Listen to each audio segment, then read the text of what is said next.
Hi vinyl community, it's Rob back for yet another video.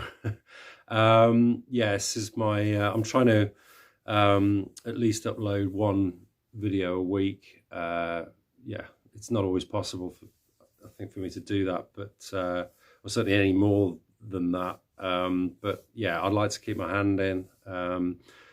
At the moment, I'm buying records fairly regularly, so certainly the vinyl finds will hopefully continue going forwards, unless it dries up, of course.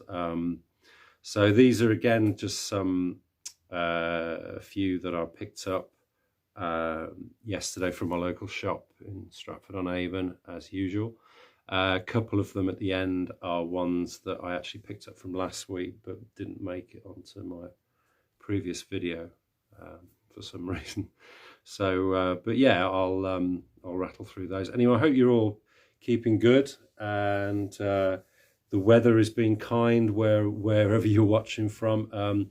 Things have settled down a little bit here in the UK now at last.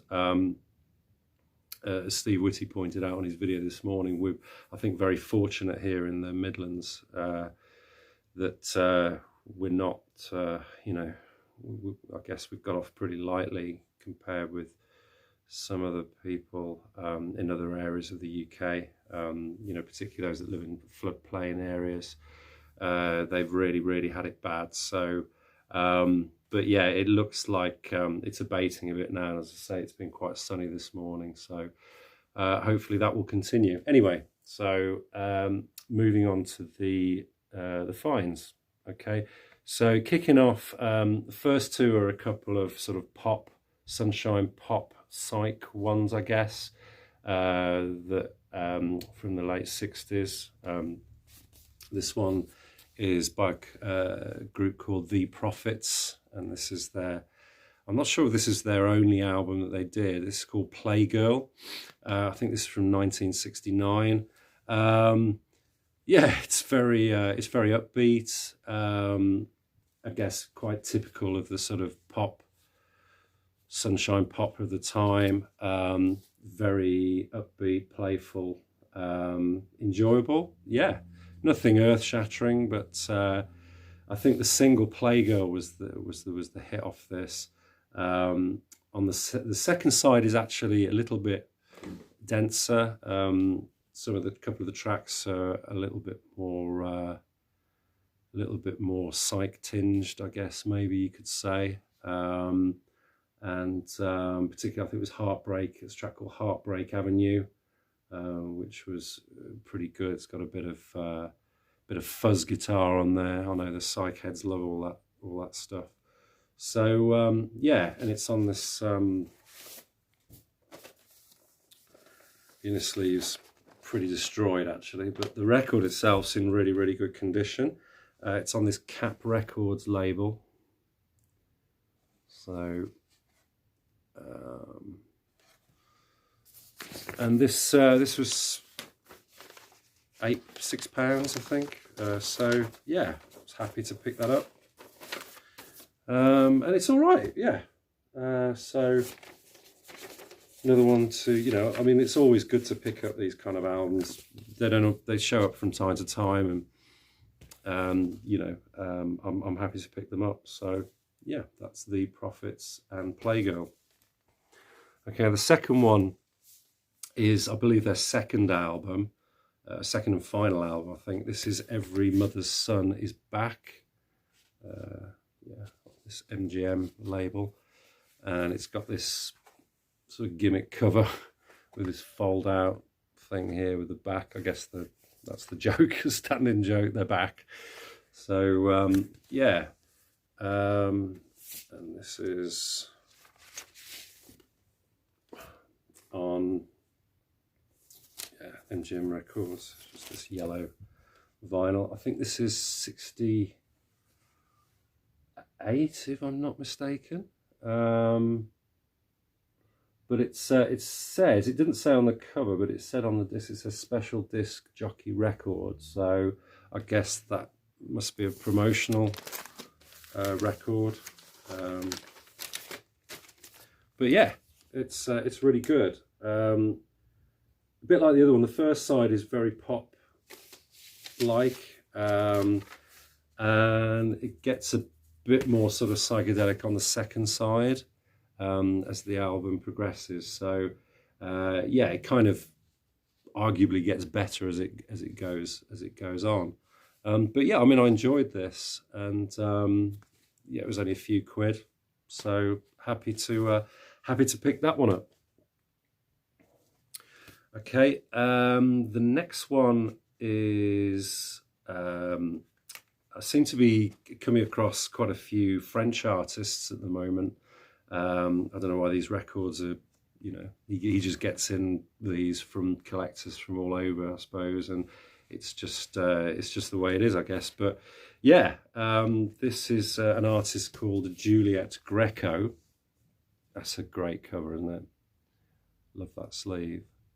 And this is actually a live album called l'Olympia, at the Olympia, I guess. And I think it's from 1966. But the sound on this record is absolutely superb. I mean, obviously it's on this Philips label. And I know that Philips records are always, I think, renowned for being mastered really, really well. But yeah, I mean, there's virtually no spindle wear on this at all. It's in absolutely minty condition. And yeah, she's got a great voice. I didn't know the artist, and I didn't really know any of the songs either. But yeah, it's kind of, yeah, it's interesting. I mean, there's, I don't know what to say about it really. She apparently, according to Wikipedia, she was a film star as well. And I think she also dated Miles Davis for a while. So there's obviously a bit of a tie in there with her on the sort of with the jazz scene, I guess, at the time. So, but it's really nice. It was really enjoyable.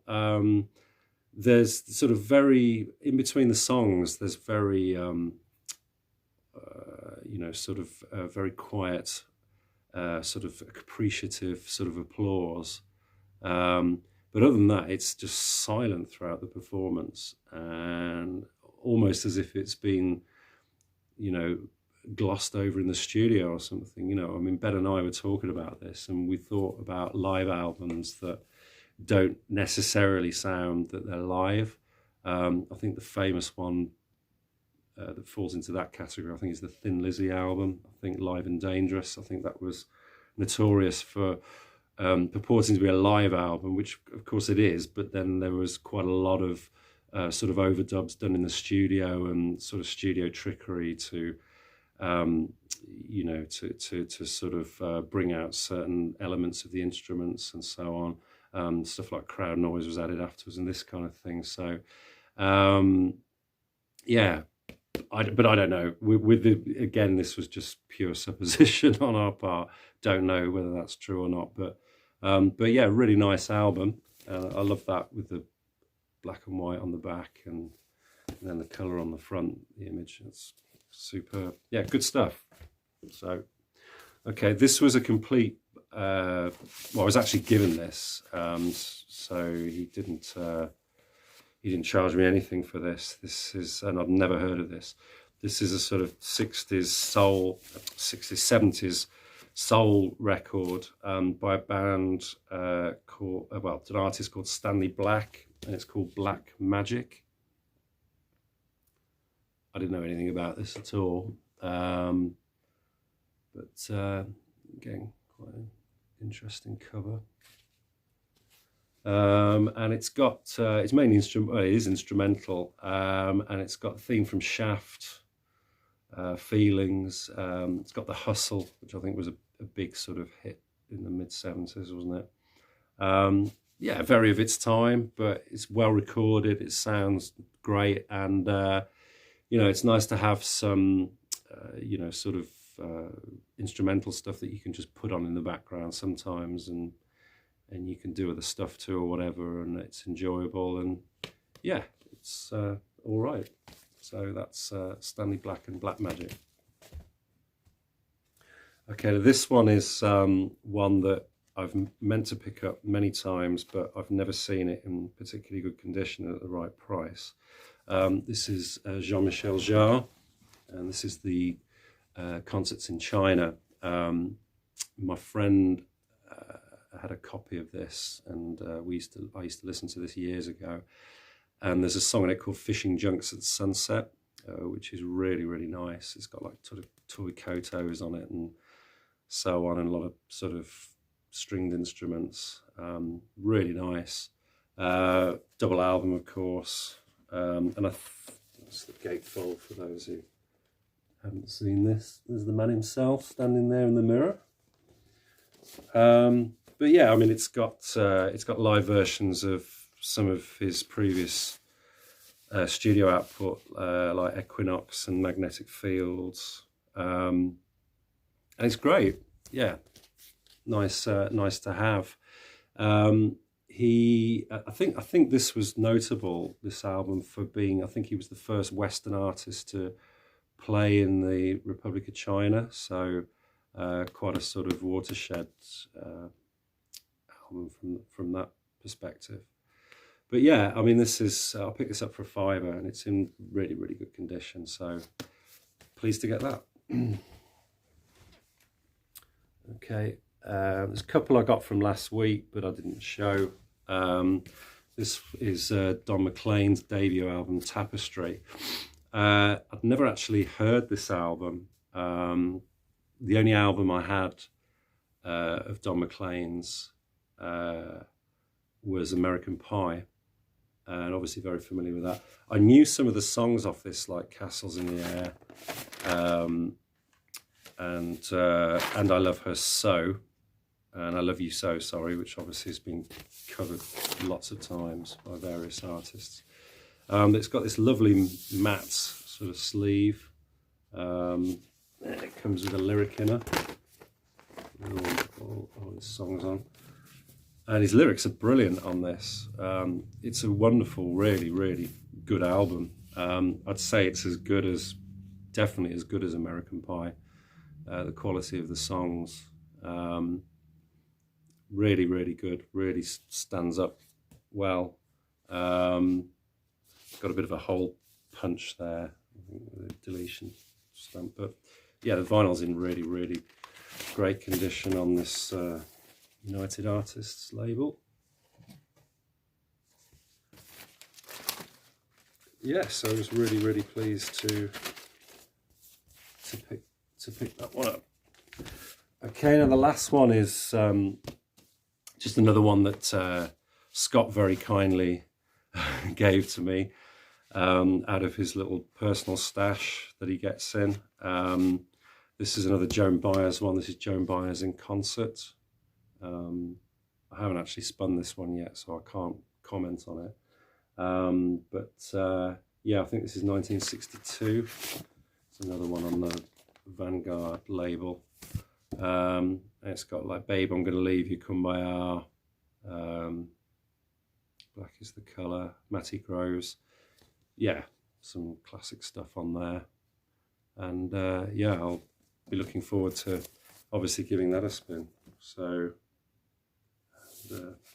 big thanks once again to Scott and Ben. So yeah, guys, that's it. Relatively quick one. All I'll say is cheers. Hope you're having a good weekend, and yeah, hopefully upload some more content soon. Cheers, guys. Take care. All the best. Bye bye.